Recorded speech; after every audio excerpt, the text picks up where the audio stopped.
Thanks for joining us. Listener pick, Jared. Yes. Ray, one of our fucking top-notch listeners, friend of the show, put us onto a TV film through HBO from the early 90s called Blindside, which was available online. YouTube. Yeah. We paid for it. Yeah. And Adam, you're nothing if not a man of the people. Correct. So, the people that walk past your house that you constantly fucking yell at to. You're walking too close. Yeah, exactly. So, we're going to give Blindside a run. But before we get to that, Jared, let's do a quick whip round. I've got a fair whack. You got a fair bit. Yeah, a couple of newies as well, like some fresh stuff, some stuff with some Oscar buzz as well. Bullshit. No, I did. Watched it last night. Yep. Still sort of processing it. Okay. Quantum Leap, episode 1 of the new Quantum Leap. Yes. I believe it's on Binge now. Is that right? No, it was on 9 now. Oh, okay. No, or 7 plus. One of them, 7 plus. Yep. Not bad. I think they did a reasonable job of reconnecting it to the other stuff, because they do mention Sam Beckett and Ziggy and all that stuff. I haven't gone deep into it, but I believe that stuff gets more prevalent as the season goes along. And so, first episode, pretty well handled, I thought. And it's wise to do that, I think, because it's one of the famous examples of of a cult TV show that didn't really have an ending. Yes, correct. So I kind of dug on how they did it. And so, first episode, solid. Had a little clunky in parts, but I get the feeling we might iron some of that out. Yep. Last of Us, episode 7 and 8. Finale tomorrow. Yep. Fucking pumped. I've kicked it off. Pumped. Mate, I am right up to my neck in it. Nuts in a I'm watching, so I've knocked over 2 episodes, but I'm also, in between the episodes, listening to a Ringer deep dive each week, and then the Last of Us HBO podcast, the one that they put out. I've got to take you to task, because I believe you mentioned that episodes 1 and 2 that you weren't... No, I like them a lot, but...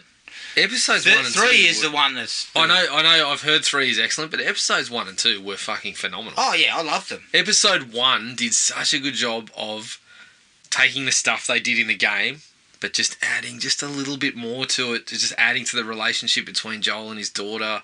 Bit of pathos? Bit of pathos. Pathos on it? Episode 2 was where it really started to look like the game. Yeah. And there's a couple of sequences where I was just like, this is fucking spot on. Yeah. But talk about, I mean, a little bit of spoiler territory. People have probably already watched it because I've banked up a couple of episodes. But Tess to Joel, I never asked you to feel how I felt. Talk about fucking rip my heart out like you like your molar arm and then fucking stomp on it. And then drop me into a pit of fire. Yeah, I think what they're doing with the relationships has gone beyond the game in the first 2 episodes. And I like the way they're kind of crafting the infected a little differently. Yeah, the hive mind and all that sort of shit. I think it's fucking phenomenal. The first 2 episodes just blew me away. And now, so allegedly, heard, everyone loves the third one. I thought the third one. 3. My wife, she's not really into the zombie type of stuff, and she was kind of like, it's all generic. It's all, we've all seen this shit a million times before. Yeah. And then the 3rd episode, she was like, shit. So that's the thing, right? I thought episode 1 and 2 were already beyond what other people are doing. The way they're working about the relationships, about the people who are just... Well, that's what I said to her. Just getting by. Yes, it's generic in some ways. The whole idea of, the zombies and the infected and all that. Yeah. You might have seen something like that in The Walking Dead or something, of that nature. But I said, it's more about the characters. You're not supposed to really worry too much about that. Well, that's the thing, the great zombie stuff, you look back to the Romero and that, it's never about the zombies, it's about the monsters that are left within. And there's a bit of that in The Last of Us, but I just thought the way they crafted the relationships between Joel and his daughter, between Tess and Joel, between Ellie coming into that dynamic was fucking awesome. Pedro? I mean... Look, Pedro, I was sceptical when I saw the casting of him and Bella Ramsey. I'd seen a little bit of Bella Ramsey in Game of Thrones. I wasn't sold on either of them. Fuck me, if not, half an episode in, I was preparing a bun and some fucking sauce to prepare my words and stuff down. Put the fucking crow in there, mate. Yeah, a lump of crow, a bunch of my words, all cooked up in a. I guess I couldn't see Pedro in it because I hadn't seen a lot of him, and I didn't think that he had that look, that rugged sort of look that you would have expected Joel to have. I'll tell you why I couldn't buy Pedro, because I'd seen Wonder Woman 1984. Yeah, true. Pedro. No, look, I love Pedro. I've been a fan of The Mandalorian. I haven't started that season because I'm going to knock over The Last of Us, but Mandalorian 1 and 2, I've been all over them, and he's brilliant. Pedro's fucking everywhere. He's everywhere, and as they say, he's just become the poster child for the lone wolf and cub. Got a trope. He's the everyone's dad. Yeah, I know. I know. But I love the bloke, and I think the first 2 episodes have fucking knocked my socks off. Well, 7 and 8 are both good. Yep. Not quite at the level of some of the earlier ones, but putting in key pieces of the game that you know, and just taking them a little bit further. Yes. And I thought the 8th episode was really good, and I'm really looking forward to the finale. If they hit the finale like the game did, it's going to be fucking awesome. Well, I feel like from what they've done early, and I mean, we were in the camp of what more can you add? Well, fuck, plenty. They've managed to do that. So plenty. Once again, give me a side serving of Crow as well. What the fuck do we know? Like, honestly, we said Top Gun Maverick. Bullshit. I am like, when it comes to eating my words, I'm fucking Gordon Ramsay. I've got that many recipes. What's the point of it? Yeah. I've eaten my words that many times. I've perfected the recipes. Hell, yeah. That's all I eat now. Yeah. But really looking forward to it tomorrow. I think that'll be I'd say it'll be an hour and a half. And I was impressed that I saw the second episode directed by Neil Druckmann. So I was like, so he's obviously taken the bloke from the game. Yeah. To bring his input into this, and again, listening to the HBO podcast, you hear him and the guy that brought it to the screen, Craig Maslin. Yes, he was talking about how he, the game was just a fucking one of the greatest experiences of his life. So to pair them up, to go back to Neil Druckmann and say let's do it together, I love that they've done that. So yeah, I appreciate it. Let's just say I'm sold. Yeah, okay. I watched The Good Nurse on Netflix. Mm-hmm. Not bad. Really strong performances. Quality people. So you expect that. There was also a documentary that covered off on it as well called Capturing the Killer Nurse. You probably could have watched one or the other. And because I'd already watched the movie, I kind of felt like I didn't get much else out of the doco. But the movie was okay. Like, solid. I mean, I don't know how the fuck you get away with that shit for so long. Like, it just showed the fucking hospital. How many people did he... He got charged for 29. He admitted to 40. They reckon there's 400 that he could have killed. Yeah, right. But they just can't they can't pin him. And 8 hospitals shifted him without doing anything about it. 8 hospitals shifted him for something. There was people saying this guy's fucking not doing something, doing what he should be. But doing. They were, instead of dealing with him properly, they just fired him. Yep. See you later. Not our problem. I mean, they reckon he's the worst serial killer in American history.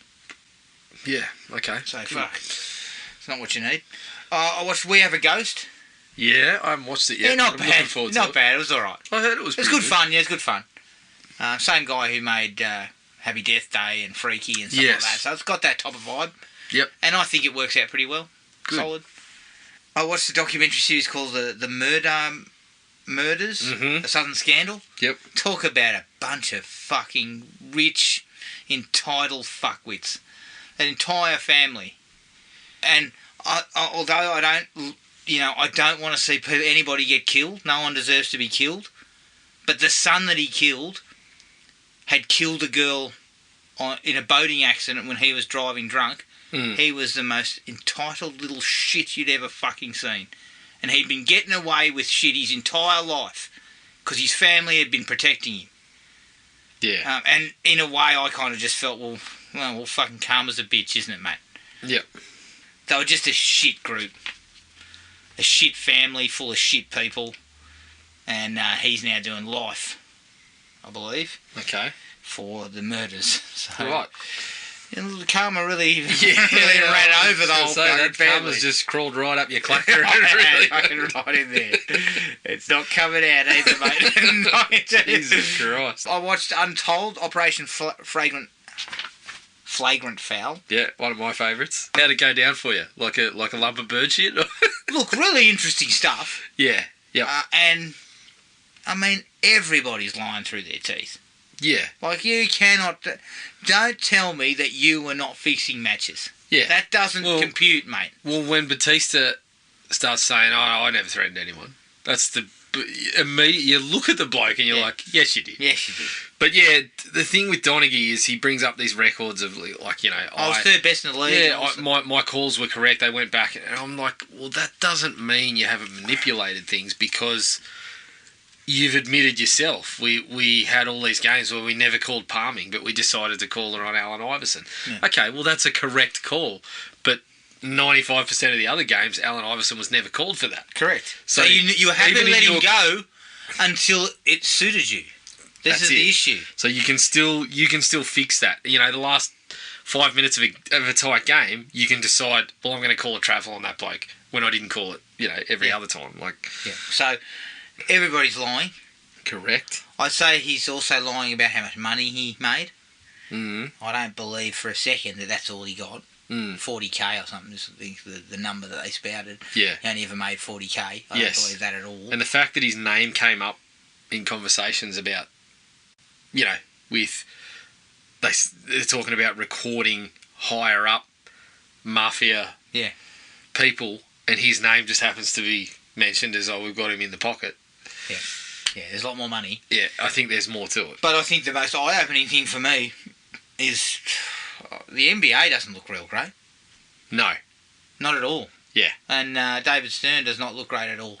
No. And to have a lot of these people who, and I know I said, you know, they're fucking liars, which they are, all of them, but all of them said that Stern basically had people fucking in his pocket all over the place. Yeah, he made things go away, he made things disappear. I mean, I believe when they talk about how Stern got wind, the FBI didn't want to let him know because they wanted to go further, but somebody said, no, let's tell the NBA. And then suddenly it comes out in the media, Tim Donaghy's name's attached. And then everything else, just forget about it. That's the only thing in the whole documentary. Batista's lying through his teeth for numerous times, but the one time where I felt like, I think he's telling the truth and he's onto something here, is when he said, I told my lawyer, let's go to town with this one because Stern doesn't want any more to come out. Yeah. So I'm like, I think he might be right. Yeah. As I said to you, Foster. Scotty Foster, mate. That's all you got to look at. Scotty Foster's definitely in there. You look at Scott Foster, you look at, you know, Chris Paul, one of the greats of the NBA. Although he's never won a title, he's had a successful career. His record in games that are refereed by Scott Foster is fucking awful. Yeah. It's like, you know, in playoff games, it's like 1-20 or 1-18 or something like that. Like, it's ridiculously bad. And Chris Paul has been on the record saying in Game 7 against... I mean, we're Spurs fans, so I'm not worried too much about it. But apparently in Game 7 against the Spurs, Foster was cackling it up saying... good luck, or something like that, basically saying, you're fucked. Yeah. It's pretty shady shit. It's all shady. I watched Scream 2022 in preparation, and I saw Scream 6. Yep. And obviously we're going to do an episode, so I'm going to keep Going to keep a lid on it? Keep a lid on it right now, other than to say, I think it was right up there at the top of the series. Yep. In my mind. So we'll get to that in an episode on its own. And the last one, Jared, I watched The Banshees of Inisherin. Mm-hmm. Strange picture. Mm-hmm. Strange. Is this the one you were talking about, Oscar buzz? This is the Oscar buzz. This one's up for like 8 awards. You're telling me we should be fucking steering well clear of the Oscar nominees? Because I watched it, Everything Everywhere All at Once, and really enjoyed it, but fuck, she was a bit strange too. Yeah. No, this one was stranger. Yeah, okay. This one, look, it was really, really well made, and I was never bored. which is surprising because it's just a talky film. Surprising because you get bored easily. Not when Rutger Hauer's involved, I don't. No. But it never dragged, even though it was 2 hours long, and is just, it's a drama. It's really, really well acted, but it's just really, really strange. Yeah, okay. And not what I would have called something that rush out and see it type of thing. Mm. It's kind of it's a really dark sort of drama with a little bit of humour. Same guy did In Bruges. Yep. So it's got that kind of sort of black humour underneath it. Mm-hmm. But yeah, I'm not quite sure what to make of it. Okay. And I did think to myself, and I said to my wife, look, I thought it was an alright film, but I hope Top Gun Maverick wins Best Picture. Because at least that was fucking entertaining. Yeah, look, I think we're up shit creak with that one. No, I don't think it's going to win. 26-1. That's way off. Yeah, That's way off. But, get on the town and listen to some of the, the campaigning tactics and shit that have been used. So, yeah, I don't know. Maybe Top Gun will win if they spend enough money on the campaign and whining and dining and fucking busing people to screenings and shit like that. DH Cruise an extra 10 years if they can. Yeah, yep. All right. Another bottle of fake tan for him. He could not wait, I can guarantee. And I did see an article the other day. Is it MI7? Mm. And test screenings is through the roof. Through the roof. Of course they are. In the words of Slice Alone, it's cutting together beautifully. But you know what? They probably are. Jesus Christ. Yeah. I mean, fucking Cruise is riding a wave like he never has before. Of one film. I mean, that cunt thought he was fucking a star 20 years ago. Yeah. I mean, after The Mummy, you couldn't fucking feed the bloke. Now you... I mean, after The Mummy, I thought he was going to fucking turn it in. Yeah. Retire. I'm done with acting. Hollywood's been awful to me. All right. That's it for me. What do you got? Okay, so... Obviously, I watched The Last of Us, started The Last of Us. I watched a doco called Wrinkles the Clown. Which was... Can I ask? Is this about No, it's not. scrotum? No, I was going to say, no, it's not referring to his ball sack. It was a step ahead. Because it sounds fucking mighty like someone's scrotum. No. So look, I came across bloody disgusting. They keep doing it to me. I came across an article hot on the heels of the 4 best Bigfoot movies. I came across. And of course, we got eaten like a spider's web. We got caught in that. Absolutely.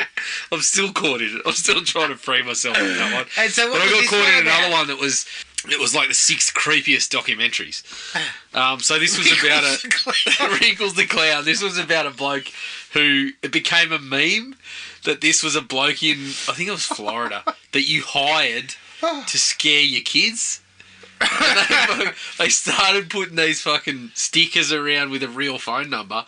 So they actually go and talk to people who've literally fucking called up the number. And you hear their messages of like... I'm on the phone to him, you hear the kids screaming in the background like, hang up, shit like this. So then they go and start talking to people like, why would you call Wrinkles? Like, what is it? But then they follow the guy. Hang on a second. Where'd you see this? It'll be on Binge. Is it? I saw it on Foxtel. Fucking so Wrinkles it'll be on Binge. Yeah. Scrotum the Clown is they start following the guy. But then she takes a bit of a turn, and it starts to become more dark, talking about internet culture and things like that. But I mean, the fact that the guy supposedly had fucking tens of thousands of voicemails. Some of them are from kids, like doing the old. They broach how it becomes like an urban legend, like fucking Candyman or something like that. But then there's real parents on there that are like, I'm calling up Wrinkles, can you be at my house at this time? Because my kids are being assholes. And I'm like, read a parenting book or something. Give them a time out. Don't read the fucking scrotum clown. I'll put this out there, Adam. We've met certain Americans who are lovely people. Oh, yeah. But this documentary wouldn't exist without America. Fucking hell. Yeah, I can tell you right now, I'll be watching fucking Wriggles the Clown tomorrow. You'll love it. What were the other creepy documentaries? Oh, there's a bunch of them. There's 2 or 3 of them that are on Tubi. I need to get on this fucking article. They've done it twice, and this one was a more recent one. And yeah, there was a couple on there that I'm definitely seeking out to have a bit of a look at. So I'll flick that onto you. Was Wriggles the Clown? We'll add it to the thread that started with the Sasquatch films, the 4 best Sasquatch films. I didn't think you'd find 4. I was going to say the customary 5 to 6 has been scrapped because they were hard pressed to find 4 good Bigfoot movies. It was Wriggles the Clown so creepy? Like, was it a creepy doco? There was points of it that were quite creepy, and where it goes in the end is more like, oh yeah, this sounds a bit more legit. But they start following the guy, but they're never showing him on Wriggles? Camera. Yeah, they're following Nutsack. But he's like yeah, they never show his face. They're just talking to him and whatnot. So yeah, there are parts of it that are quite creepy, and the clown mask is pretty fucking, you know. All right. So it's on Binge. Yeah. So that's what the clown mask looks like, and the bloke starts fucking turning up to people's houses out the front or in the backyard or whatever to scare the shit out of the kids as a job. So his face does look like a scrotum. What the fuck? What kind of job is that?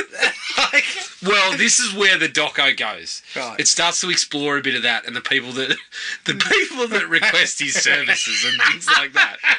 Look at Wriggles. It's worth a look. It's pretty short. I think it was only about, in the end, I think it was only about 80 minutes. Okay, fuck, I'm going to have a look. Yeah, you'll knock that over in your sleep. Fuck, during the daylight hours, though. We've just dedicated about 10 minutes to Wriggles the Clown, which is much more than I thought we would. But anyway. Way more than we should have. Yeah. Continue. Let's get off Wriggles. I guess you have to stand Let's stop playing with Wriggles. Move on. Yeah, if you don't behave yourself, I'll be calling him up and having him show up out that door in a couple of minutes. I got to Cocaine Bear. You were a bit underwhelmed by it, weren't you? Yeah, I was. I mean, it's one of those ones where, I mean, it ticked the boxes for me. There was the gore. The gore was through the roof. There was a couple of scenes that were fucking awesome. Like, the gore was through the roof. There was a bit of comedy. I mean, there was a park ranger that was trying to fucking... She was this old bird that was trying to kind of chat up the bloke that's coming to assess her and whatever. I got quite a few laughs out of that. Yeah. But all in all, it was kind of exactly what you expect from these. It's the whole problem of trying to make a cult film, right? Like how they talk about these days, you've seen all these films that become cult films, so people start to try to make a film that's a cult film. That will be a cult film, yeah. And, you know, the guy that made Fried Barry that starts talking about, in the interviews before his movie's actually out there, talking about how it's a cult film and stuff like that. I mean, quite frankly, there's only a few of them that have landed for me. Something like Turbo Kid, I would probably put in that category of trying to capture Psycho Goreman. Those ones I love. Yeah. But then Cocaine Bear probably falls in the category of, look, I had a fun time in the cinema, but do I need to watch it again? Maybe not, unless we decide to cover it. I better watch it, though. I'll wait till yeah, check it out. It's fun. Look, I had a fun time in the cinema, but, you know. You won't race out. You've heard the title. You basically know exactly what it's about. You know exactly what's going to happen, you know. Fair enough. And you get what you expected. Just in terms of, is it a good film? Meh, middle of the road, at best. Okay. I watched another doco, Adam. Another doco about another clown. This time it was... this is called wasn't Saggy. Saggy the penis. Yeah, Saggy the penis, who also sells his services, funnily enough. I know. This was... Pennywise, the story of It. Yes. I got a hold of the Blu-ray. Original It, yes, correct. The 1990 series. I actually would have really liked the doco to be all of it. Cover the book, cover the remakes. Yeah. For what it was, really loved it. And if you're a fan of it, you're not going to watch it and be disappointed. You're going to really enjoy what you're seeing. They talk to the majority of the actors. I believe they talk to all of the young cast, other than Jonathan Brandis, obviously. They talk to a handful of the old cast. They talk to designers. They talk to Tommy Lee Wallace, Tim Curry, which was great. So, yeah, I really, really liked it. Would have liked a little more Tim Curry. He seems to be very... There doesn't seem to be a lot of him, considering what it's all about. But, yeah, if you're a fan of that sort of stuff... But did they talk to him recently? Yes. Yeah, well, post-stroke. I think he's a bit crook, yeah. I know. He's got some issues, but he was there for the... It's clear that they interviewed him and they spoke to him for a while, and he's together. Like, he can still tell you exactly what he thinks of it, and his input is really good, but there's just not as much of it. Okay. And, you know, I thought exactly the same thing. That possibly was due to his health. But, yeah, if you're a fan of it, you got to watch it. Like, it's required viewing if that's part of your fandom, I guess. Yeah. And then, yes, Scream 6. Again, I won't say much. We'll cover it. I won't say much other than, yeah, had a really good time with it. Yeah, dig. All right, let's take a break. Don't want to spend another 5 to 10 on Wriggles. Well, that'll be next episode when I've watched it. I can't wait. I cannot wait. Fucking hell, I'll be fucking shit scared when I send you the article and you've watched 4 to 5 other I'm going to track that silly shit. documentaries. I love your documentaries, though, that are creepy. Like Cropsy. Did you ever see the one? Yeah, I watched Cropsy. That was really creepy. That was on one of the 2 lists. Yeah. That was really creepy. There is one on Tubi, though, that I think starts to attribute people disappearing in the woods to possible Sasquatch and UFOs. I can't wait to watch that one. It's on Tubi. Yeah, what I love about that is fucking pick and stick. It's either it's one or the other. It's a hairy cut in the woods or it's but Bigfoot is an alien. No, I'm not having that. It's one or the other. Bigfoot is a fucking large... Well, let's be honest, he's an overgrown fucking silverback. Correct. Okay, let's take a break, and here's the trailer for 1993's Blindside. You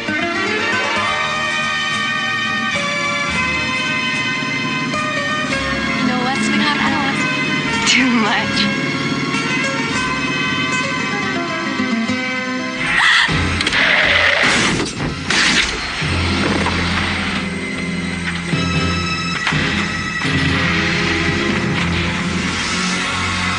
Months pregnant! It was an accident! I know, they'll put you in... They could not have found him so soon. Well, then why are they stopping?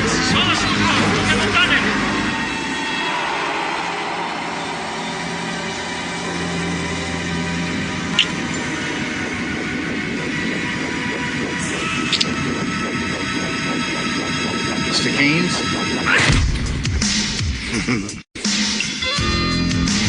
Our friend Mr. Sheldon. He never says anything, does he?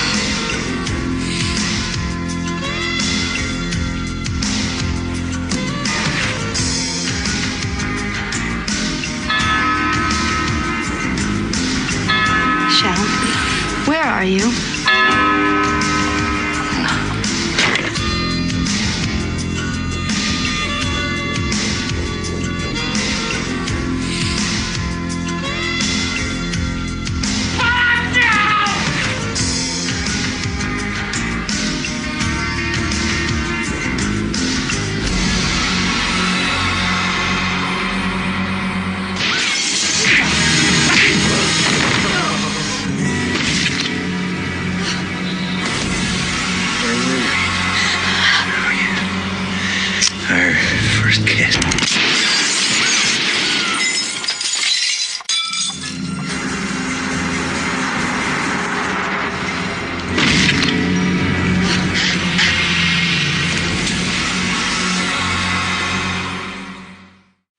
Blindside, 1993. Directed by Jeff Murphy. And well known for Under Siege 2, Jared. Classic. Produced by Jay Rowe, who produced Wes Craven's New Nightmare. The story's by Stuart Linth, Solomon Weingarten, who wrote Acting on Impulse. And the teleplay is by Linth, Weingarten and John Carlin, who wrote Dark Justice. It stars Rutger Hauer as Jake Shell, Rebecca De Mornay as Lynn Keynes, Ron Silver as Doug Keynes, and Jonathan Banks as Aaron. It's a TV movie, so there's no box office. I couldn't find a budget for it. It looks reasonably, it's a HBO thing, so it must have been reasonably budgeted. And the building used as the furniture showroom / office was a Pacific Electric Railway substation built in 1906. It is the last remaining architectural reminder of the old Mount Lowe Railway of Altadena, California. It was renovated in the early 80s and was last registered as a community thrift store. Fascinating. Fascinating stuff. Good. All right. I gave this 3 out of 5. Yeah. You know what? This sort of premise never gets old. The whole idea of we had an accident, we hit somebody, we covered it up, someone saw us, now they're integrating themselves in our lives, or so know what you did last summer style, they're threatening you. Mm-hmm. It never grows old, and it's done to a pretty decent standard here. It's got a good, solid pack of professional actors, which probably give it a little bit more sheen than you'd usually get in a TV movie. Yes. Rutger Hauer, I mean, he's one of the most interesting actors you'll see. He's so off kilter, like you just don't know what the fuck he's going to do. Like every time he's on screen, there's this kind of feeling of not quite sure where he's going to go with it. Yeah, and that's you're kind of watching the screen with a little kind of grimace on your face. And like, that's a good. That's a mark of anyone playing a villain. Yeah, you need to have that kind of way about you, and he does a really good job. Yep. It starts to strain some credibility as it goes along. At what point? I would have said 5 minutes in. Pretty much, yeah. Across the board, it strains credibility. Yep. But for a B movie, sort of B TV movie, I think it works out quite well. Yeah. Yep. Overall. Yep. Had a good time with it. Same. I was at 3. I think exactly the same thing. The setup is a classic, and they actually add a couple of little pieces that even extend that a touch. Not necessarily played out as they could have been, but as you said, Rutger Hauer is just super watchable. And the things that I didn't necessarily like about the movie, it was one of those where I wasn't like turning it off going, oh geez, this is just too hard to cop. I was more having a laugh at it and having a bit of fun. So yeah, I had a really good time with it. 3 out of 5 is perfectly fair. All right. Straight into the likes, as I said, a quality cast. Yes. Those 4 actors I've rattled off, all seasoned, good actors, had done plenty of work before they got into this. Yes, and that's who you basically spend the entire movie with. Yes. There's not much else around that, barring a couple of minor players. Yep. Even Jonathan Banks isn't in it that much. No. He's only in it for the first probably 40 minutes, and then he kind of disappears out of it. Well, Adam, you may fucking howl me down here, but I always felt Ronnie Silver was the half-price Treat Williams, who was Treat Williams was the quarter off basically everybody in Hollywood. So, am I being I think you're probably close there. Treat Williams and Rockin' Ron Silver. Rockin' Ron Silver would have probably frequented the same sort of lower grade restaurants. They wouldn't have been dining with Arnie and Co. in the 90s, but they'd have been dining at the lessened lights, but they would have been, they always worked. Yeah, exactly. I feel like Ronnie Silver might have been a star if he had a shave. Oh, fuck, if he grew his beard in properly, he might have been a star. But yeah, Ronnie Silver was one of those blokes who always gave you something decent. Like, even the villainous role in Time Cop. Look, there's a reason. There's a reason why the guy's had a long career. It's just, maybe not high profile work, but constantly working. Yeah, because he's a good actor. Yeah, correct. I've got some question marks on, and I'll get into them more in the dislikes with regards to how he managed to snag his missus in this film. Because I think there's a large gulf between them, maybe. Yep, possibly. But we'll get into that. But all good actors. But Rutger Hauer, he's a strange unit, but he kind of brings something to everything he does. Yeah. He's always interesting. He's always kind of weird. Yeah. Yeah. Like there's something about him. He's kind of like Jeff Goldblum. Yeah, well, he's kind of, As you said, you think there's a lot of ham on this one. Whether Rutger's serving up ham or it's a vegetarian dish, he's full of menace. Yeah. He's great at playing this kind of. There's a charm, but then there's this kind of like, I do not trust you in the least. Yeah, he's a second away from tucking his dick between his legs and dancing around. Yeah. Lots Fair of enough. lamb style. I also love that he shows up looking like Swayze in Roadhouse. And not pulling it off at all. In Rebecca De Mornay's character's words, he was attractive in an outdoorsy kind of way. Ronnie Silver goes fucking double take city. Yeah. What? I mean, I think in Ronnie Silver's head he was thinking, is that a less succinct way of saying he had a rugged masculinity? But I think we can all agree that Rutger's not a goblin in this film. He's not a goblin. No, he's not quite a goblin. But he's seconds away from it. Like, I think he should keep his jacket on. Yeah, look. Rutger, like, get in shape. Yeah, if you want to get in Swayze shape, you can drop trowel and shirt anytime you want.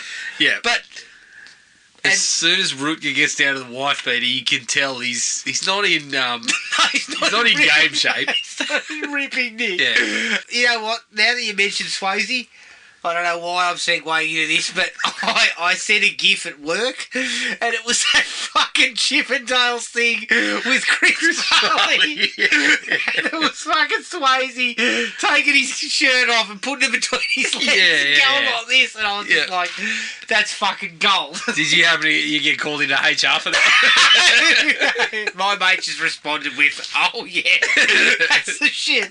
Yeah. But Rutger just keeps you off guard. Yeah. And it's not one of his super, super menacing performances like something like The Hitcher. I mean, this is fucking Sunday brunch for Rutger. He's just strolling through this. I know, exactly. But there's always something in the Rutger handbook that sort of says, don't come too close to me. You know, I'm a little bit fucking out there. Yeah. But yet, I might root your missus like that. Yeah. I mean, if the mood's right, and I keep my jacket on for long enough. Yeah. If I go suit and tie for she's 2 putty in my days, hands. she's definitely going to be interested in getting into bed with me. So, really good stuff. Yep. As you sort of pointed out, the setup is a classic. I love the way that they put a cop into it, though, that you ran over a cop. Yes. Because that's immediately putting because it was the forces on your hammer. Mexican Except guy. it seems like it's in Mexico and they don't give a fuck. But anyway, it's supposedly the police forces on your hammer, what we're led to believe. That's right. Adds that little extra twist of we covered it up. Yes. We chose not to say anything. Yeah. And it's a cop, so the Mexican police are actually going to look into it. They're not just going to look Supposedly. They're not just going to cover him with Allegedly. and move on. But the fact that she's 3 months pregnant and she was driving... Yeah. That was more interesting because Ronnie Silver runs over 10 people. I mean, Ronnie Silver seemed prepared to fuck off regardless. But the idea that, this is how it played out... Even if we were thinking about being honest, you're going to prison, not me. And you're going to prison. I can't have that. Yeah, it probably could have been done a little more. Oh, a deft hand. No, Jeff Murphy's not a deft hand. Is that what you're telling me? Have you seen Freejack? Jeff Murphy's a competent hand. I don't know if I'd say deft. No, he's not. As I've described it before, he's the guy you pay $600 because it's a white wall. You're not paying the $2,000 because I'm not going to notice if you fuck up the white wall. Spielberg's asking $5,000. Yeah, fucking work. Yeah. Murphy's I'll giving get you the best paint. There won't be a drop anywhere. Yeah, I know. But no. I mean, I paid $600 and the guy had to move his drop sheet. So that's the category that Murphy's probably in. Look, I've weighed up both your proposals and I'll go with Murphy. Basically, the producers were me in that situation. And I said, look, I've checked the budget. This is $600. Are you free tomorrow? But the fact that, the idea of putting her in a position where you look at it and you say, if you were in Ron Silver's shoes with better facial hair, you would if you say, were Rod Silver's beard, you would have said yes. You do the same thing because you can't allow that to happen. Her to go in. She's going to jail. Yep. And she's pregnant, and the whole situation. And as you said, they give you fucking life for that. And I mean, all that good setup goes down the drain when you sign Rutger Hauer to be an arsehole for a couple of weeks. Good. All that setup goes down the toilet where you decide the psychotic guy in the fucking hat, you should give him a job. Yeah. I mean, fuck. So but I'm still putting it in the likes because they tried. They tried to set it I all also up like the that they don't just stop there. They actually have them having trouble getting across the border.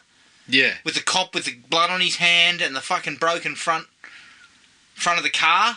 Yep. And they're sort of hovering around the vehicle. So build a bit of tension there. They add to it instead of just having we hit him. Get in the car and fuck off. You know what I mean?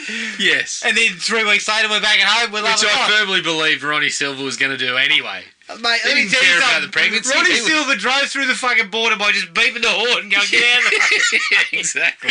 Driving 100 miles an hour. Yeah, yeah. But I like that. I think that sort of added to it. Yes. I actually like that there's a bit of credibility to their actions once they're back. Yeah. Avoiding insurance, saying we'll get it done for cash, getting the Mexican papers and keeping an eye on the papers and to see if it had been reported. There's one big issue with that, but overall, yes, I agree that it's you're looking at what they're doing, and there's probably a 15, 20 minute period where you're just like, that's. It would feel like that's what you might do if you were trying to do that sort of thing. Can't say I've ever done it. Approaching your lawyer, and saying, "Look, we need you to look into it." And I actually like that they approach the lawyer and they basically lay it out, and the lawyer's just like, "Well, we've got to fucking just keep pushing ahead with this." He's not saying turn yourself in. He's just like, push on through. Nobody knows about it. Punch through. Although he's a tax lawyer. Yeah. I mean, I don't know about you, but if I was to go to my tax lawyer, I think he's holding up his hand when I say, we ran over a guy. Yeah. Outside of my league. Head to a criminal You ran attorney. over a guy, but did he have a fucking tax file number? Because did he have a fucking 401k?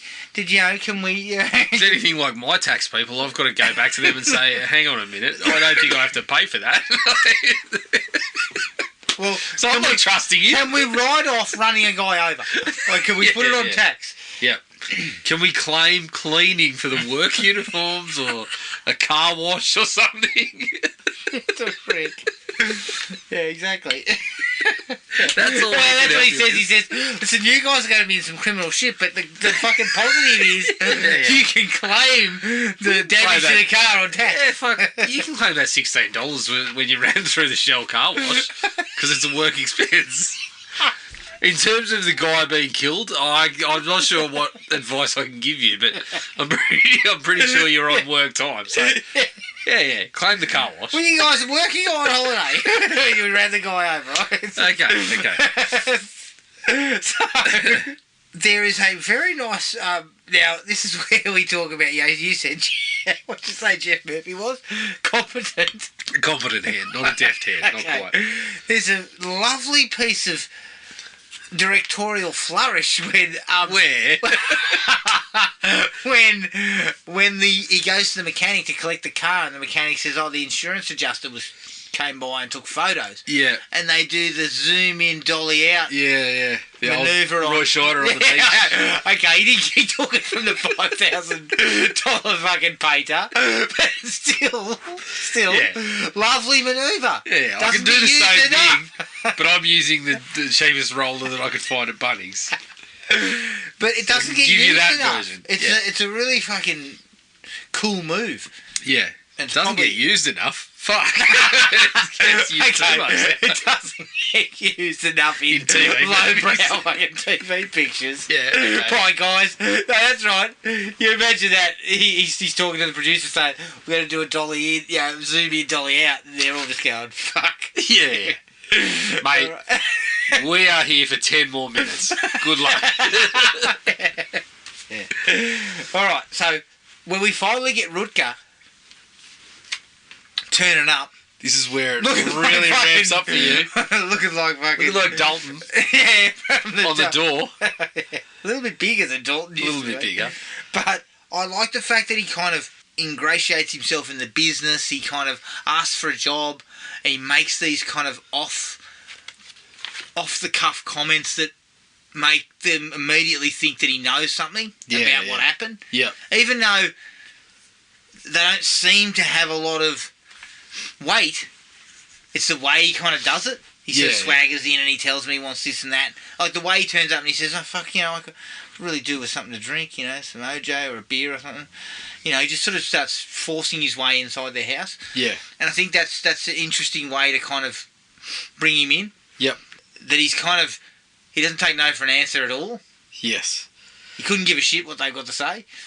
Yeah, he just kind of swaggers in and kind of makes himself known. And... I mean, when you are bouncing the double deuce, you go wherever you like. Yeah, that's right. That's true.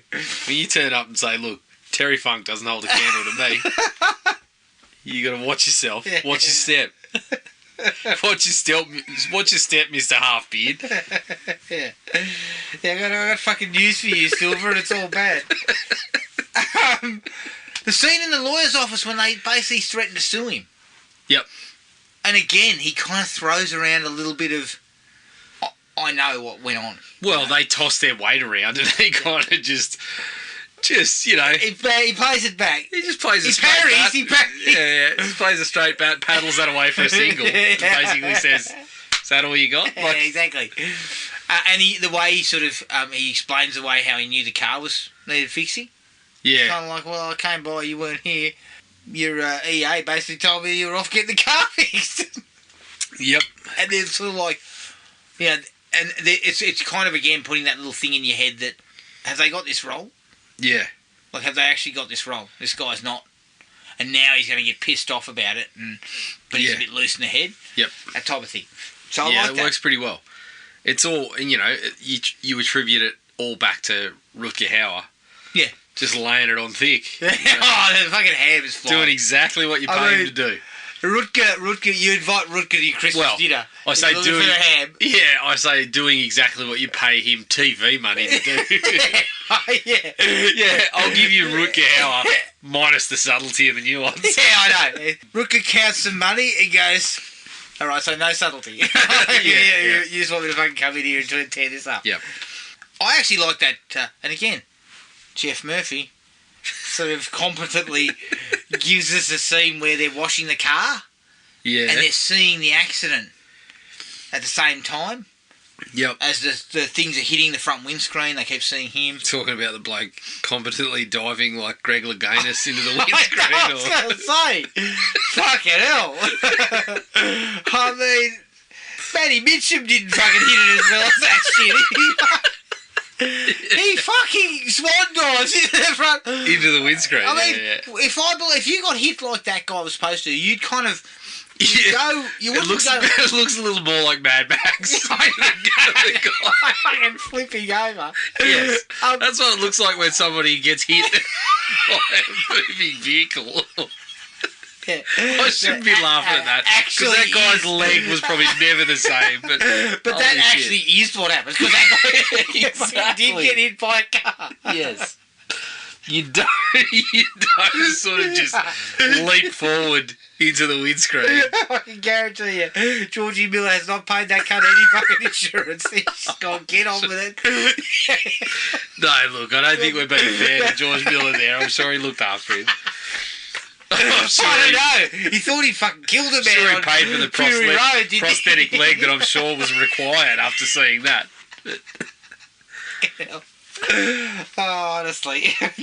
But watching fucking a tubby Rutger Hauer in a wife beater with a fucking cowboy hat on seduce a woman is a sight to behold. Well, I'm sure where they were at was the double deuce.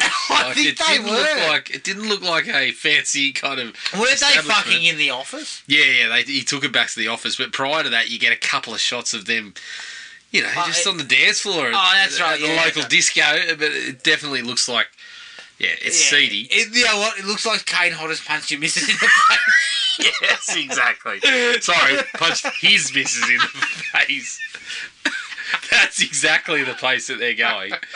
Oh, fucking I mean, I think we've established a new cinematic universe here, that the same place that Kane Hodder was hanging in Best of the Best was the Double Deuce, which I think was the same place that Rutger Hauer was dancing with this girl in this film. The Double Deuce-averse is kind of expanding. No, maybe it was the single deuce. There was an owners group who had both of them. Yeah. Well, let's put it out there. The Double Deuce would have been closed after about 2 or 3 years for seedy clientele, so maybe it was a single deuce when they reopened. I think this Double Deuce was closed for renovations most nights because blokes were getting thrown through the fucking window. Yeah, exactly. But I will say this too. I think the sexual assault was kind of needed to ramp some stakes, to build the fact that he had gone from being a pest to being someone dangerous. Yeah, okay. You know, he kind of had moved on. Yeah. In his, you know, his sort of harassment of them was now involving others and was getting violent. I've got a slightly different take, but I think the scene was effective. Like, we did see Rutger's bare ass as well, which I wish. Aside from that, I had not it was seen. wider than his fucking white feet, but anyway, I think it's... At first I thought he just had his white feet and He around his waist. He needed to call up TC. I know. So you got a spare bottle of fake tan I can rub on my ass. And you know TC was ringing Rutger and going, mate, you don't put that on screen. No, look. You turn that thing up. Yeah, you just talk to the special effects department. They'll de-age that shit. They won't see any of the wrinkles on your ass. You'll have an ass like a fucking 10-year-old boy. But I think, yeah, look, I had a little bit of a different take, but I do agree that I think I didn't particularly like the scene. It's an effective scene in terms of making him, you know, kind of turning into this is dangerous now. I think it was probably, the scene itself was probably a touch unnecessary, if I'm being honest, and I don't particularly like that shit either. Well, I have a distaste for that sort of stuff in particular types of entertainment as well. But I feel like it was quick. It wasn't done gratuitously for long periods or anything like that. I agree with that, and I think it was... I think you're right, that it does immediately take him from... I mean, at that point, we're still in this... You're thinking he's dangerous, but it's kind of like he's fucking quirky, he's weird, and you kind of... As you said, there's a Jeff Goldblum... He keeps rocking up to work even though he's been told he's been fucking fired. Yeah, exactly. So, it's it does ramp that stuff up a little bit. I don't know. Again, this is sort of lowbrow, but when Ron Silver and Rebecca and Mornay come home and Rutger's sitting on the couch watching their sex tape. Yeah. I chuckled, and then Rutger decides to tell Ron, "Oh no, leave it there. I just want to see when she sucks on it." Okay. Classy. All right, classy Rutger. stuff, Rutger. Thanks for that. Keep it classy, mate. It's good. But again, that actually helps again to show that this guy, there's no boundary. There's no boundary for this guy. Yeah. He will just do anything to shit you off. Yep. And it was, look, I chuckled as well because it was so crude, and it's Ronnie Silver and Rutger Hauer, two blokes who haven't exactly... Look, they're known for being a little bit of cheese. Yeah, exactly. So, yeah, I had a bit of a laugh at that. I did like that Silver finally gets some balls and sort of says, "I'm going to buy a gun the next time I see you. Yeah. I'm just going to fucking blow your head off." Yep. It shows that he's kind of snapped, and he's going to go outside the law, even though they've already been outside the law by running over a Mexican copper. You've been outside the law. I mean, you haven't been outside the law. You've been over the law. You ran over him fucking half an hour ago. Literally, you ran over the law. Yes. Yeah. So we probably hit that point quite a while ago, Ron. You could have taken it off the bloke that you ran over. You hit it, and then you accelerated through it. Exactly.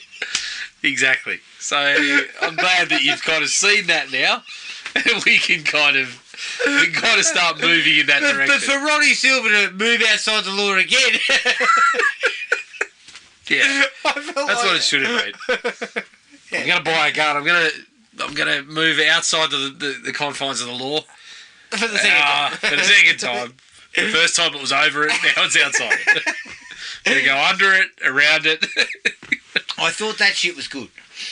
And then he kind of shows him the badge and the photos. Yeah. And basically says, I've got you. But essentially, I've got you. Yeah. At which point I'm saying, well, fuck, the Mexican authorities are not doing their job. If you've got that, I think I'm pretty safe. Exactly. Unless you decide to dump yourself in. Yeah, look, I was involved. But this bloke's got the badge. These fuckers ran him over. Yeah. I shot him. He was still alive when I last saw him. Yeah. I think that's the point I'm calling the bluff. Yeah. But, yeah. Again, it's one of those things in the movie where I had a bit of a chuckle at that, but it didn't. I mean, I was along for the ride. It was good fun. And the fact that the cop had been shot prior to being hit. Yep. And so, really, they hadn't killed him per se, in the classic sense. But yeah, they had. I guess when you drive over something. How would you define killing in the classic sense, Adam? It's 2 bullets in the chest. Are we talking about 2 bullets in the chest? 2 bullets in the chest? Flying over the front of the hood of a car. So you're not telling me that's not that, normal. When the heart stops beating, is that classic well, sense? this is what my argument is. As I bring my tax lawyer into the into court. So your tax lawyer says, well, he wasn't dead in a classic sense. It's just the vibe of the thing, really, isn't it? Yeah, listen. Had his heart stopped beating when they ran over him? We'll never know. Never prove it. Exactly. You got nothing to give, and fucking life is cheap in Mexico. All you can say is perhaps they inflicted a little more misery on the poor bastard when he was already in the throes of dying. He was definitely dying. Like, yeah, no fucking doubt about it. So, the way I see it, it was like a humane. Exactly. It was a humane. You found an animal by the side of the road. Yeah. Anyway, what do? You shoot run over. In this case, they did not have any weapons, so they ran over the guy. What are you talking about? Course adjourned. Case closed. Not guilty. Are you calling any witnesses? No, I'm not. I'm calling Mr. John Oh, sorry, fuck. No, we're not calling any witnesses whatsoever. Not that guy. Problem is, Rutger would have gone up on the fucking... He would have just gone up. I didn't call you. Well, I'm here anyway. Now, this is my favourite sequence in the entire film for a number of reasons. Rutger takes over their house for some sort of fucking sex party with his friend that he's closing a deal with. She's renovating a hotel. And that requires a meeting, Adam. And I believe which she's very excited for. I like the way he says it in this coy manner. Oh, yes, we're still having our meeting. So, while they're home, Rutger fucks her in the spa. Yeah. And then Rutger loudly and so says things like, oh, we're on now.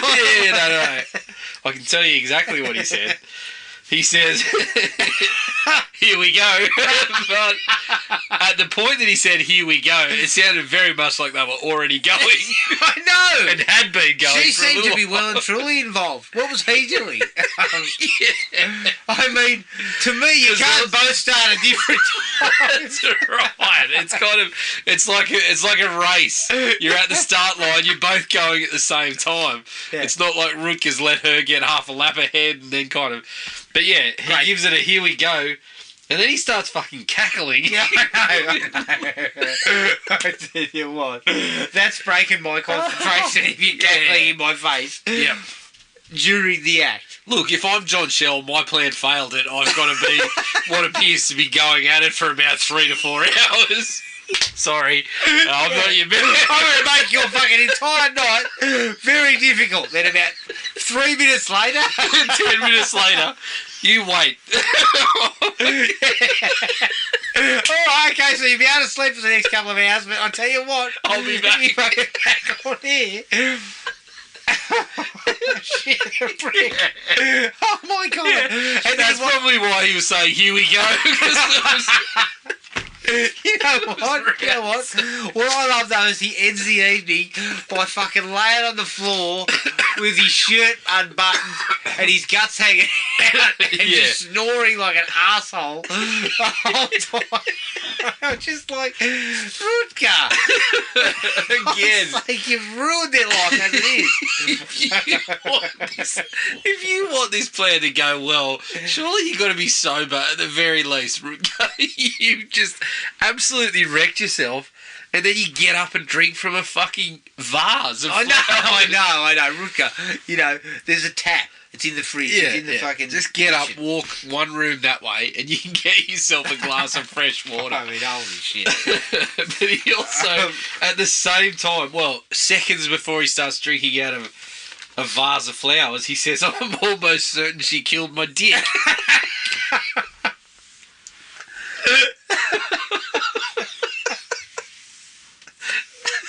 Again. To himself. I know about you. If I'm Ronnie Silver, I'm saying fucking understatement of the evening. Thank you. Yeah. I heard that shit all night. I can see how he's closing deals as a salesman if that's the kind of, you know, he's just... Yeah, we're this close to a $10,000 fucking purchase. Yeah. What I got to do is take him back to your place and fuck her in the spa. Good one. Yeah. Thank you. As we said, he's definitely...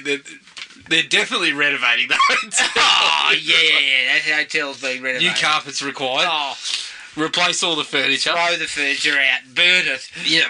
I think that was pretty much it for me. In the Yeah, likes department. that was the likes pretty well covered. All right, so dislikes. As I said, the guy hit the fucking windscreen frontal. Okay? Said his fucking brain was hanging out. Yeah. Like, I'm not quite sure how so much damage was done. Well, I mean, he flipped over the car, hit the windscreen. yeah, okay, well, yeah, I can accept that. It just seemed like a bit too much. Just a little bit too much. I love the Mexican border guards too. There's this really there's a tenseness to that scene. The guy's got blood on his hand. Yep. The front of the front of the car's all busted up, and they're looking at it, and they got their guns pointed at him, and it's tense and tense. Then they suddenly go, "You guys are right to go. That cunt behind you." They start banging his head into the fucking hood of the car. But the scene itself was pretty effective. Yeah, it was worked pretty well. But yeah, But they just suddenly go, convenient. "All right, you're okay. That guy's the Yeah, bloke." off you go. Wave you through. Yes, definitely a little bit convenient on that one. Yeah. Is there a slight issue with the pair of them fucking clamming up and getting all uptight when a person comes in to clean their room who appears to be Mexican? Yeah, that was possibly an I'm issue. sitting there thinking, what's the issue? Because I think they refer to... Do they actually mention, is she spying on us? Or something like that. So you're suggesting that one Mexican person in America is connected to every other Mexican? I'm going to say this, Jared. It reminded me of Bond, where all the black people were connected on a network.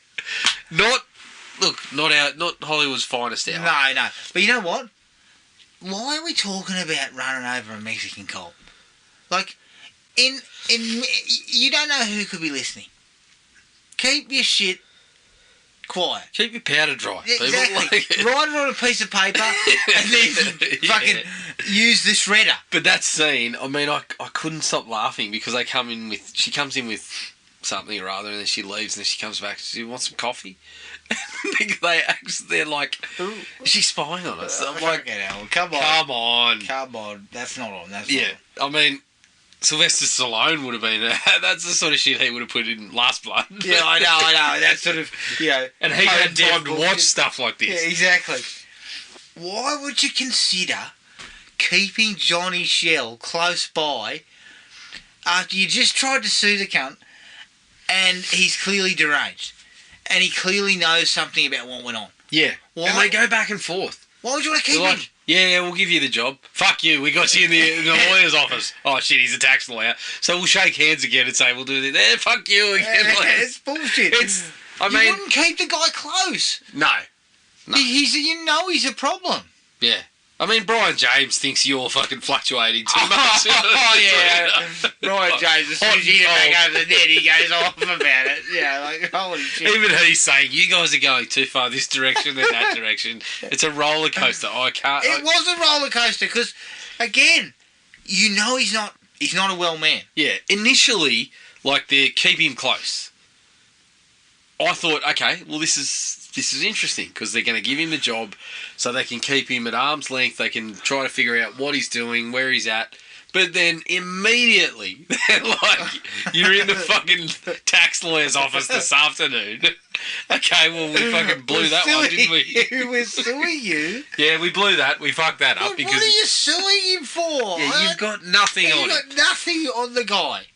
Yeah, so... Other than a little bit of creepiness. Well, I mean, fuck, you could have sued him for that, the way he was acting. But no, yeah, it seems to go back and forth a little too much without a solid foundation. Now, Jared, I've got a question for you. As I said before about Jeff Murphy, you know, his competent direction with that sequence with the cars being washed. Yes. I again, please, someone explain. Was a piece of the cop still caught in the windscreen wipers? Was that the one where they quickly zoomed in on Rebecca De Mornay when it starts going back and forth? But then it stops on there's something lodged in the windscreen wiper. What was it? I mean, if I'm in the driver's seat... Was it a piece of his head? Well, if I'm in the driver's seat, I'll look at what's on the windscreen and I thought to myself, who put a jam donut on our fucking windscreen? I know. But that shit... Then it went nowhere. Yeah. No one then said anything else about it. Yeah. And if Johnny Shell knows, who gives a fuck? Because we just washed it off.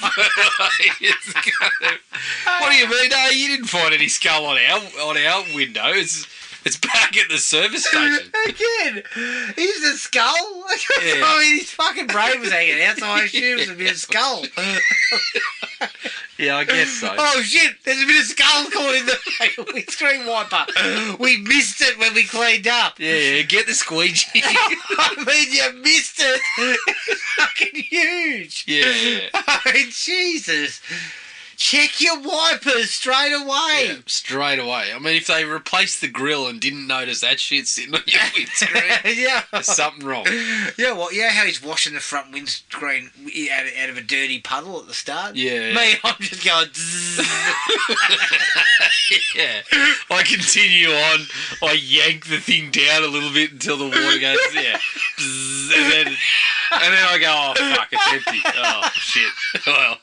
We're going to have a better fill that up and clean it off later. Yeah. And then forget all about it. Yeah, I'm worried about a dirty puddle. Now, look, Jared, you're keeping Johnny Shell close. Yeah, you think he's a bit weird. Yep. And he's a bit... Just a bit. I mean, he's in your house rooting fucking clients. But you think he's a bit strange. And you also think that he makes you uncomfortable. Mm. He makes you uncomfortable.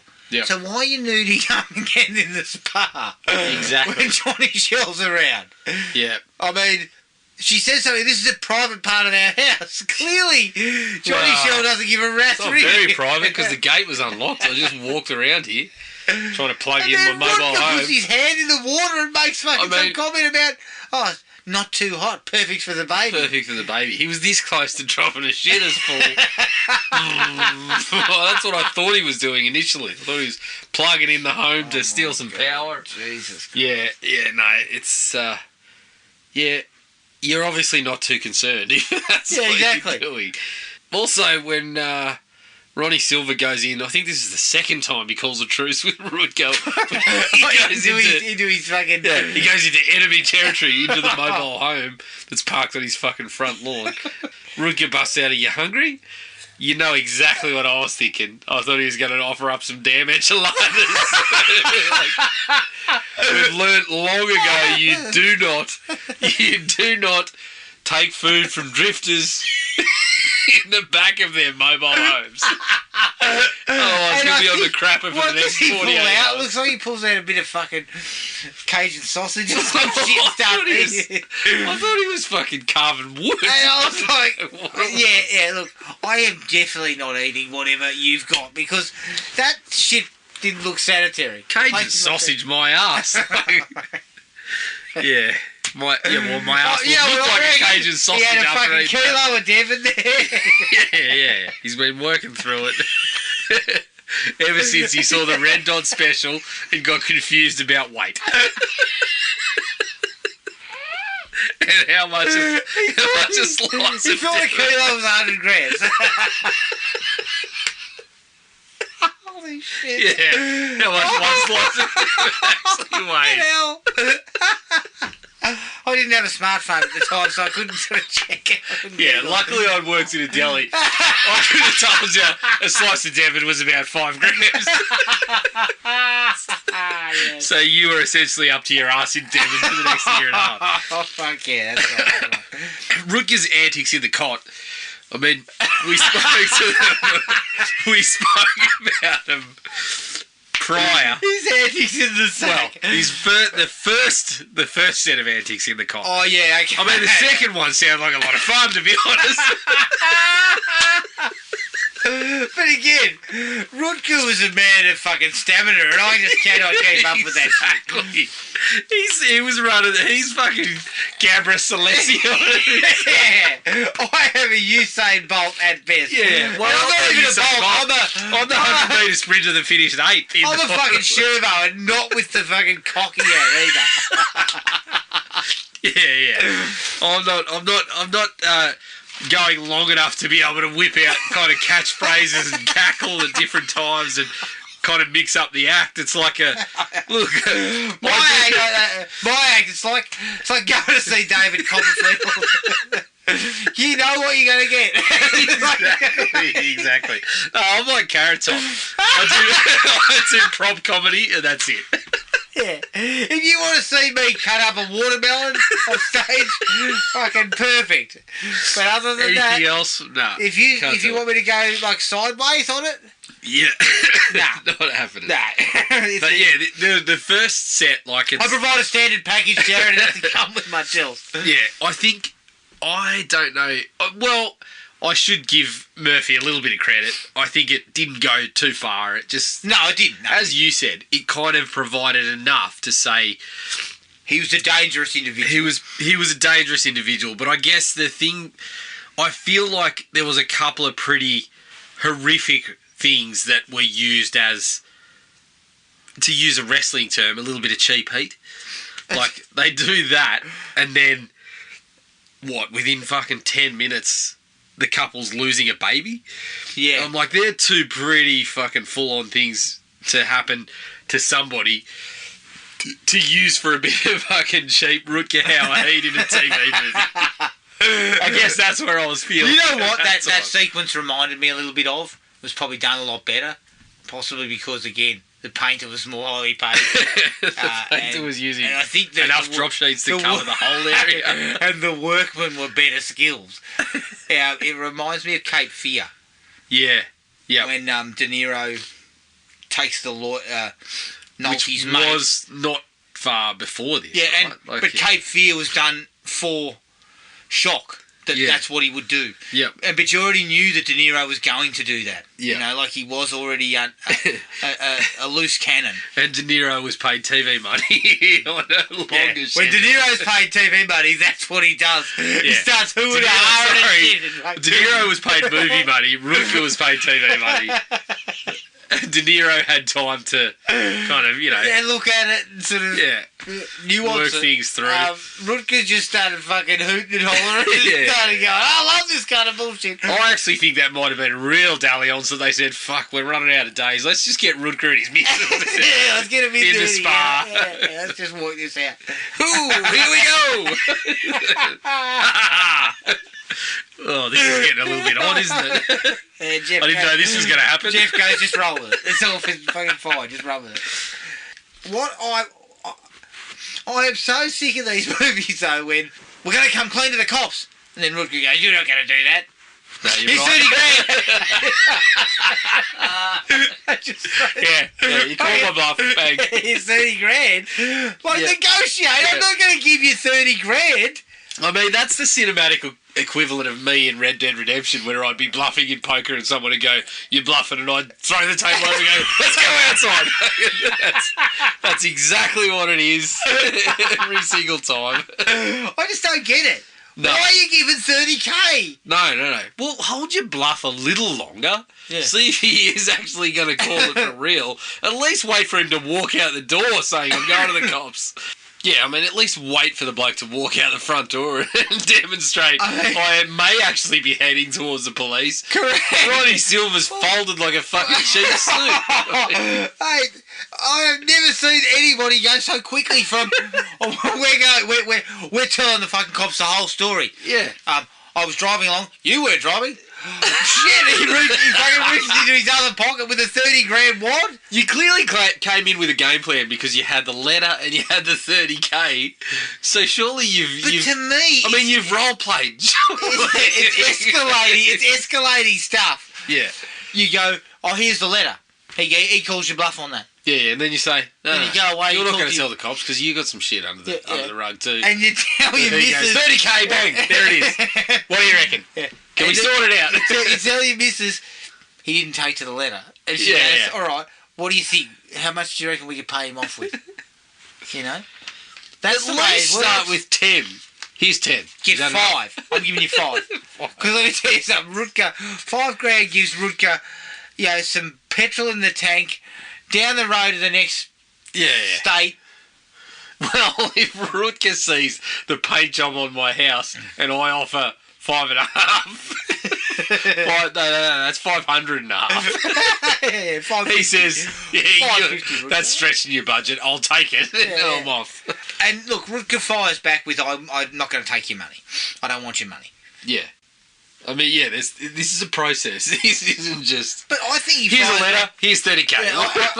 Yeah, weigh them both up at the same time. Yeah. You know what I mean? Like, I think Rutger's knocking it back because he's like, you're not the timeless art of seduction, mate. You fucking ruined it. Yeah. Yep. Seduce me. Yeah. Like, seduce me with 30k. It's a process. And there was this whole thing about him and Rebecca De Mornay and him kind of, let's just say seduction again was probably the word. He's trying to sort of seduce her. Yes. But none of that worked at all.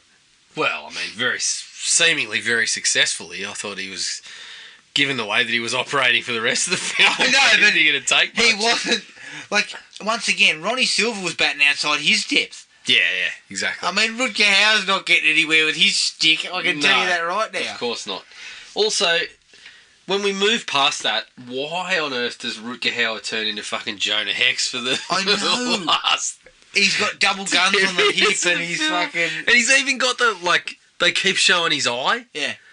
I'm like, it's pretty much Jonah Hex, what except for a little here? hole in the cheek. Yeah, it was strange that shit seemed like it was grafted on. Yeah. It should have just been him getting punched out the window. Yeah, exactly. As I said to you, the second I get uppercutted out the window and I'm laying in a puddle of glass, I'm thinking, fuck, my plan didn't work out all that well. This bloke is actually going to kill me. Yeah. I slink back to my fucking RV and I peel out. Fucking roll out of town. And you know what? You never hear from me again. The only payback I give him is I run over their fucking fountain on the front lawn. Yeah, a couple of weeks later when I've fucking recovered from my fractured arm or whatever it is, I roll past the house, giving him the finger. And I'm like, fucking like a garacha. At 2 a.m. I'm not stopping. Yeah. No. Agreed. I lived here. Yeah. I'm not Michael Myers. Admittedly, I have sorry. I'm Michael Myers in Halloween Ends. I slink myself to the local sewer. Yeah, and lick my wounds. You know what though? I've taken his 30k, so I've come out. Exactly. Out on top. Mission accomplished. I've spent 15 of it on physio to rehab my injuries from falling out of second story. You know what? When they finally do an investigation, they tell Ronnie Silver and Rebecca De Mornay, this guy didn't know anything about it. What the fuck are you talking about? So Johnny Shells just rocked up and used the old, I saw you run over someone. I found a toy badge. That was about it. Yeah, I think that was That was the finale, Jared, it's a bit chaotic. Yeah, it's all over the shop. There's shit going on left and right. There's a lot of shaky cameras. And it does seem to go from thriller to a little bit kind of ridiculous. Yeah, kind of almost slasher in the way that he's dressed up and all that sort of stuff. It does go a little bit that way. And then I don't know what the director was thinking with when Rutger gets electrocuted at the end. Yeah. Everything starts flashing weird colours and strobe effects and shit when it sort of pauses for a second each time. It was Jeff. That's why you didn't get let into the deft hand group. Yeah, exactly. Just paint the fucking wall, mate. Yeah. Nothing silly. It does not need any flourishes, dude. Yeah. We were gonna let you into the competent hand, but then we found all these fucking splotches of white shit in the corners there. And stuff. And you know what? That sort of shit. You need a guy who's just a workman. Correct. It's workman-like direction. Workman. What we need here. Stick to where you were. Don't try to jump outside your box just at that point, Jeff. No. Not until you got a big budget. No, you need a bit more money, mate. Yeah. When you've got Under Siege money, that's when you start. That's when you go for doing that sort of bullshit. That's when you let Steven Seagal take the reins and fuck everything up. Adam, I also I skipped over this one, but I don't know why, but I think I rewound it a couple of times because I just found it so odd. But Ronnie Silver's first line, basically the first line of the movie, I believe, is when they're eating breakfast at the fucking resort or whatever, and he comes up. Rebecca's and Mornay's enjoying what? I don't know.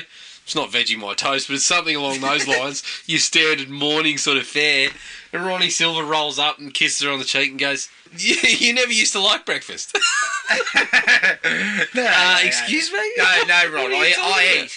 Yeah. And let me tell you, we're at a fucking resort in Mexico. I'm clearing the house. Exactly. I've had 3 plates already. When I was in Hamilton Island, I was fucking eating for about 3 weeks. Yeah. As a human being, Ron, I'm required to eat. I like breakfast. I don't roll out of bed at 11:30, dickhead. No. Lunch is not the first meal of the day for me. Yeah, let me tell you, Adam, as a man who is related to somebody in the hotel industry, I have fucking demolished a few breakfast buffets in my time. And let me tell you, I've always liked breakfast. Even when I was in fucking Hawaii and I was shitting like you wouldn't believe due to a gastro surge a couple of days before, I was still cleaning that place out. Well, I'm emptied out, so I better fill it up again. I needed to fucking refill. It just strikes me as odd. You've never liked breakfast. Never liked breakfast. You know what? Again, how did these two get together? Exactly. You don't know me at all. I'm sitting here on my fucking 4th plate of the buffet. Of course I like breakfast. Mate, idiot. I've been eating for fucking 2. Alright? Yeah. What else you got? Anything else? No, that was it. That was it. Same with me. I'm happy with the 3. I thought she was a bit of a fun time. It was good fun. It was good pick there, Ray. Good pick. This is one that, we wouldn't have come across. No. When you first mentioned it, I heard Rutger Hauer Blind, and I got super excited that we were watching Blind Fury. Remember, when he's driving in the car and the bloke in the truck's like, "What, are you blind?" And he's there going, "Yeah, what's yours?" I couldn't wait. Let's hunt that down. Yeah, let's do it. Hunt down Blind Fury. After another listener selection, I believe. Yes. So we have a bit of Scotty Adkins to get to. Yeah, we're going to get some Scotty Adkins, definitely. But cannot wait. But see, Scotty, we can go with whatever Scotty's got on play. Yeah. I think Hard Target 2 was on Netflix. Oh, I loved Hard Target 2. Look out. I mean, if I watch that again, I'll be straight onto the internet ordering my Hard Target jean jacket for $60. I am definitely getting a Hard Target jean jacket. $60 is a bargain. Where's it from? I think it was called Tapes from the Crypt. Yeah, straight on there. Are you going to purchase the jean jacket? No, I'm skipping the jean jacket. But I'm getting the Bloodsport shorts. We're going to have the same fucking jean jacket. You can have the jean jacket. I'll have the Bloodsport shorts. I can't wear the Bloodsport shorts and the jean jacket.